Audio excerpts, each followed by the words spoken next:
College छात्री को हत्या घटना परिवार को न्याय अपराध को फांसी दंड दाबी में बीजेडी प्रतिवाद सह कैंडल शोभायात्रा।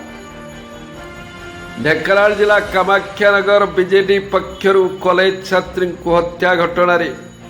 परिवार को न्याय अपराध को फांसी दंड दाबी में बीजेडी प्रतिवाद सह कैंडल शोभायात्रा अनुष्ठित हो जाइछि।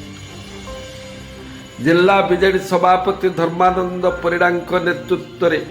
एक कैंडल शोभायात्रा कामाख्यानगर हनुमान बाजार ठारू बाहरी सहर परिक्रमा करिथिला। मार्थापुर गाँव कॉलेज छात्री अंकिता प्रियदर्शिनी बारिक को जो भाव निर्मम हत्या करिसंती तुरंत अपराधी को गिरफ एवं कठोर कार्यानुष्ठान दाबी करिछि विजु जनता दल। यह कैंडल शोभायात्रा बीजेडी बहु पदाधिकारी सहित छात्र युव एवं विभिन्न वर्गर लोक मैंने सामिल होते। आमर जो +2 महिला विद्यालय जो +3 छात्री की जो सारवाड़ी जंगल में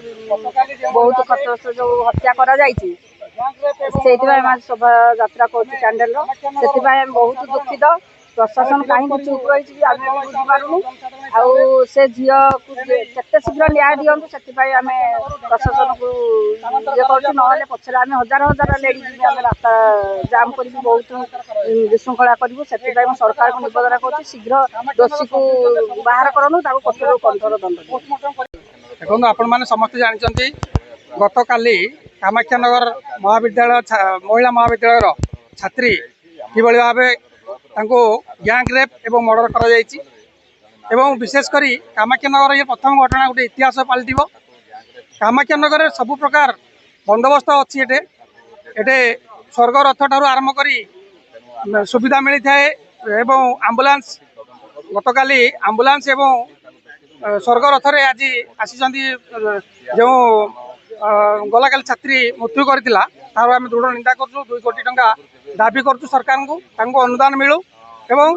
कामाख्यानगर में सब प्रकार बंदोबस्त थाई ढेंकानाल कहीं निगला एवं एससीबी मेडिकल कहीं निगला सेठारे कहीं पोस्टमार्टम करागला। यहाँ आम कामाख्यानगर में विगत सरकार समय सब प्रकार बंदोबस्त कर आज सब प्रकार कार्य जारी रही पोस्टमार्टम केवे बाहर को लोक जाती ना। गत काली कहीं सरकार एत भय ढेंकानाल एवं कटक स्थानांतर करागला तार तदंत दाबी करुँ एवं कामाख्यानगर में यही घटना आगे न घटू आम तार प्रतिवाद में